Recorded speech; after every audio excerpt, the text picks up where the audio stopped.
उत्तराखंड के कण-कण में देवी देवता निवास करते हैं। देवी देवताओं को खुश करने के लिए यहाँ कई तरीके अपनाए जाते हैं। पहाड़ में पाए जाने वाले पेड़ पौधों को भी आस्था का प्रतीक माना जाता है। ऐसा ही एक धार्मिक महत्व से जुड़ा हुआ पौधा तिमिल का है, जिसके पत्तों का पूजा के विधि विधान में विशेष महत्व है। इसकी खास बात यह है कि इसके पत्ते में भगवान को भोग लगाया जाता है।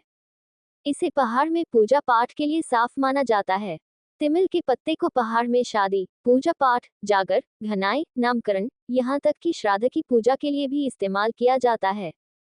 ये पेड़ अधिकतर पहाड़ की गर्म घाटियों में उगते हैं। भगवान को भोग लगाने के अलावा इसके पत्ते में आम लोग भी खाना खा सकते हैं। पंडित बताते हैं कि धार्मिक कार्यक्रमों में तिमिल के पत्तों का महत्व पौराणिक काल से ही चला आ रहा है। पहाड़ में सभी प्रकार की पूजा के लिए तिमिल के पत्ते का प्रयोग किया जाता है। इस पत्ते को पवित्र माना जाता है। जहाँ भी धार्मिक कार्य होते हैं, वहाँ पहले तिमिल का पत्ता मंगाया जाता है।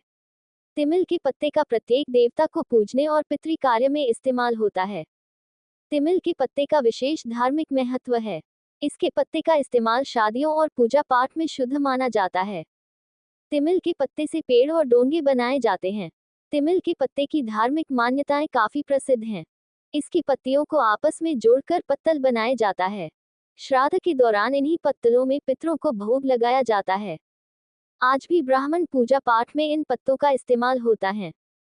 इसके पत्ते हिंदू संस्कृति का महत्वपूर्ण हिस्सा हैं। तिमिल जैव विविधता के दृष्टिकोण से भी खास पेड़ है।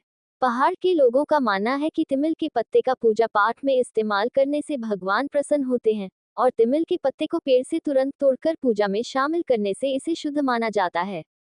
हालांकि इन दोनों अब बाजार में भी तिमिल के पेड़ और डोंगे मिलने लग गए हैं, लेकिन पहाड़ के लोग अब भी फ्रेश पत्तों से ही जुड़े और डोंगे बनना पसंद करते हैं। इसके पत्तों का पूजा से पहले ही इंतजाम किया जाता है। पहाड़ में आमतौर पर गर्म और ठंडे दोनों क्षेत्रों में तिमिल के पत्ते आसानी से उपलब्ध हो जाते हैं। पहाड़ी लोग बिना इस पत्तों की पूजा नहीं करते हैं।